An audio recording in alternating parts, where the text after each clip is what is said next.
तो दोस्तों, स्वागत है आपका मेरे चैनल द स्टोरी बुक में।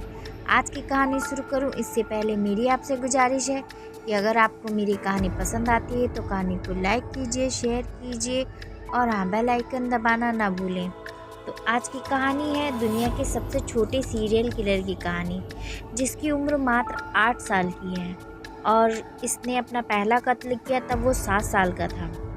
बिहार के बेगूसराय के मुसहरी गांव में एक गरीब परिवार रहता था, जिसमें पति पत्नी और 2 बच्चे थे।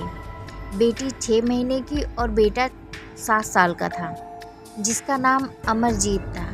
ये परिवार बेहद गरीब था और मजदूरी कर कर अपना गुजर बसर कर रहा था। 2006 में एक घटना होती है जब अमरजीत के चाचा, जो कि घर के बगल में रहते थे, अपने परिवार के साथ उनकी 6 साल की बेटी गायब हो जाती है। पूरा परिवार मिलकर बच्ची को ढूंढता है, मगर बच्ची के बारे में कुछ पता नहीं चल रहा होता है। बात पूरे गांव में फैल जाती है, मगर फिर भी उसके माँ बाप पुलिस में कंप्लेन नहीं लिखाते हैं और मामला ऐसे ही रफा दफा हो जाता है। इस घटना के 6 महीने बाद उसी परिवार से अमरजीत की छोटी बहन, जो 6 महीने की थी, वो गायब हो जाती है। इस बार भी पुलिस में रिपोर्ट नहीं दर्ज कराई जाती है और सब शांत रहते हैं। एक घर से 2 बच्चे गायब हुए थे और दोनों 6 महीने के अंतराल में गायब हुए थे, तो गांव में ये बात पूरी आग की तरीके फैल जाती है। मगर जब घर के मुखिया ही रिपोर्ट नहीं दर्ज कराते तो फिर सब शांत हो जाता है। इन 2 बच्चियों के गायब होने के करीब 3 महीने बाद 2007 में एक 6 महीने की बच्ची और गायब हो जाती है, जिसका नाम खुशबू था। असल में होता ये है कि खुशबू की माँ खुशबू को एक प्राथमिक विद्यालय में, वहीं गांव के प्राथमिक विद्यालय में खिला रही थी और खिलाते खिलाते बच्ची को उसे घर का काम याद आ जाता है, इसलिए वो बच्ची को वहीं सुलाकर अपना काम करने चली जाती है। थोड़ी देर बाद जब वो वापस आती है तो उसे वहाँ बच्ची मिलती नहीं है। वो बच्ची को आसपास ढूंढती है, मगर बच्ची उसे नहीं मिलती है, तो वो घबरा जाती है और पुलिस में रिपोर्ट लिखाती है। ये पहली उस गांव से पहली रिपोर्ट थी जो पुलिस में लिखी गई थी बच्चे की गायब होने की।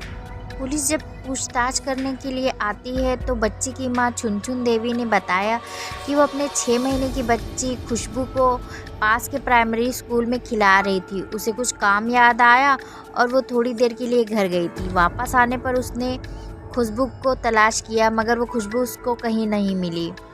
पूछताछ में पुलिस को पता चला इसी मुसहरी गांव से 2 बच्चे और गायब हो चुके हैं और वो दोनों बच्चियां एक ही घर से थी। और जिस घर से ये बच्चियां गायब हुई थी वो छुनछुन देवी के घर के बगल का ही घर था, इसलिए पुलिस उनके पास भी जाती है और उस घर के मालिक से पूछताछ करती है। तब कुछ देर की पूछताछ के बाद वो अपने बेटे अमरजीत की तरफ इशारा करते हैं कि अगर बच्चियों के गायब होने की बात है तो आपको अमरजीत ही बता सकता है। इस पर पुलिस वाले उस छोटे से बच्चे को देखते हैं, 8 साल का मासूम बच्चा, जो एक सैंडो बनियान और निकर पहने हुए था और उन्हें देखकर मुस्कुरा रहा था।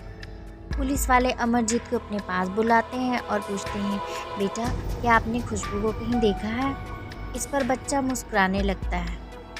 तो पुलिस वाले उससे फिर पूछते हैं कि आपने देखा है उसको, वो कहाँ है? तो बच्चा हंसने लगता है। तो पुलिस वाले सोचते हैं कि ये बच्चा क्या ही बताएगा और फिर वो जाने लगते हैं। तब बच्चे की आवाज़ आती है कि बिस्कुट दोगे तो बताऊंगा। तो पुलिस वाले चौंक के पलट आते हैं और फिर गांव की एक दुकान से बिस्किट का पैकेट मंगाया जाता है और अमरजीत को दिया जाता है। तब अमरजीत बिस्कुट खाने लगता है और बताता है कि हाँ, उसने ही खुशबू को मारकर सुला दिया है। पुलिस वाले चौंक जाते हैं। वो अमरजीत से पूछते हैं कि तुमने उसे कैसे मारकर सुला दिया है? तब वो बताता है कि वो बच्चे को उठाकर खेत में लेके गया था, फिर खपरेल से उसने उसके सर पर वार किया। उसका जब खून निकलने लगा तो उसने उसका गला दबाकर मार दिया। तो पुलिस वाले पूछते हैं, अच्छा, तुमने उसे मारकर कहाँ सुलाया है? तब वो उन्हें प्राइमरी से थोड़ी दूर एक झाड़ी के पास ले जाता है और वहाँ पर उन्हें खुशबू की लाश मिलती है। अमरजीत को पुलिस स्टेशन ले आती है और वहाँ वो तभी हंस रहा होता है। उसे तो कुछ पता ही नहीं होता है कि वो एक अपराधी है और इस समय पुलिस कस्टडी में है। वो तो बड़ा खुश एक मासूम मुस्कुराहट लिए सबको देख रहा था और हंस रहा था। सच पूछो तो उसे मज़ा आ रहा था। ये उसके लिए सब नया नया था। पुलिस क्या है, मौत क्या है, या वो किस काम कहाँ वो फंस गया है, उसे कुछ नहीं पता था। बस उसको अच्छा लग रहा था।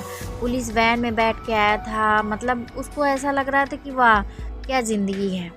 इधर पुलिस वाले सोचते हैं कि छोटे से बच्चे से कैसे कबूल करवाएं या कैसे पूछें कि क्या उन दो लड़कियां जो गायब हुई उसके घर की, उनके बारे में भी जानता है। लेकिन फिर भी पुलिस वाले उसके पास जाते हैं और पूछते हैं कि बेटा, जो आपके घर से दो लड़कियां गायब हुई थी, आप उनके बारे में कुछ जानते हो? तब भी वो उन्हें देखकर हंस रहा था। इस पर पुलिस वाले उससे और पूछते हैं। तब वो फिर कहता है, बिस्कुट दोगे तो बताऊंगा। तब फिर उसके लिए बिस्किट का पैकेट मंगाया जाता है और खाते खाते वो उन्हें बताता है कि हाँ, उसने अपनी बहन को और अपनी चाचा की लड़की को, दोनों को ही खपरेल से मारकर सुला दिया था। तब पुलिस अमरजीत के चाचा और माँ बाप को बुलाती है और जब वो उनसे पूछती है तब वो बताते हैं कि हाँ, 9 महीने पहले जब अमरजीत 7 साल का था तब उसने अपने चाचा की बेटी को खपरेल मार दिया था और उसकी लाश को गायब कर दिया था। तब घर वाले बच्ची को ढूंढ रहे थे तो अमरजीत हंस रहा था। तब उसके माँ बाप ने उससे पूछा कि क्या बात है, तुम क्या बच्ची के बारे में जानते हो? तब अमरजीत ने बताया था कि हाँ, मैंने उसे खपरेल मारकर सुला दिया है। तो इस पर माँ बाप डर जाते हैं कि ये क्या हो गया। लेकिन तब ये मामला ऐसा होता है कि उन्हें लगता है कि बच्चे खेल खेल में लड़ाई झगड़े में चोट लगने की वजह से वो बच्ची मर गई और किसी को पता ना चले, इसलिए उन्होंने खुशबू की लाश को दफना दिया था और किसी को पता नहीं चला था क्योंकि ये घर का मामला था और बच्चा भी छोटा था। उन्हें लगा कि शायद गलती से ये मर गई है, इसलिए उन्होंने कुछ इसका विरोध या कुछ भी ऐसा कुछ नहीं किया। फिर उसके 6 महीने अमरजीत ने अपनी 6 महीने की बहन को भी गला दबाकर खपरेल से मार दिया और फिर एक गड्ढे में उसकी लाश को दबा दिया। जब बच्ची के गायब होने पर माँ बाप ने ढूंढना शुरू किया तब फिर अमरजीत से पूछा। अमरजीत ने फिर वही बताया कि मैंने उसे मार दिया है। तब उसके माँ बाप ने अमरजीत को बहुत मारा, बहुत पीटा और इस पर अमरजीत ने कहा कि अब वो ये गलती कभी नहीं करेगा और किसी को नहीं मारेगा। तो माँ बाप भी सोचते हैं कि बच्ची तो मर गई, अब इतना छोटा बच्चा है और इसलिए उन्होंने कोई एक्शन नहीं लिया। क्योंकि ये बच्ची उन्हीं के घर की थी, इसलिए उन्होंने कुछ किया ही नहीं उस बारे में। लेकिन जब अमरजीत ने खुशबू को उठाया और मार दिया तब घर वाले समझ गए कि अब इसका कुछ नहीं हो सकता है और उन्होंने ही पुलिस के सामने उसका नाम इसीलिए लिया था क्योंकि अमरजीत ने अपने घर वालों को साफ साफ बता दिया था कि हाँ, मैंने ही इसको मारकर सुलाया है। तो वो समझ गए थे कि शायद ये ऐसा है किसी और बच्ची के साथ ना करे, इसलिए शायद पुलिस वालों को उन्होंने अमरजीत के बारे में बताया था। तब पुलिस वाले अमरजीत से पूछते हैं कि बेटा, आपने इन बच्चियों को क्यों मारा? क्या उन्होंने कुछ गलती की थी? इस पर अमरजीत बोलता है कि नहीं, जब मैं उनको मारता था तो वो चिल्लाती थी, उनके खून निकलता था तो मुझे अच्छा लगता था और इसलिए मैंने उन्हें मारा और मारकर सुला दिया। ये मेरे साथ खेलती थी और मुझे अच्छा लगता था।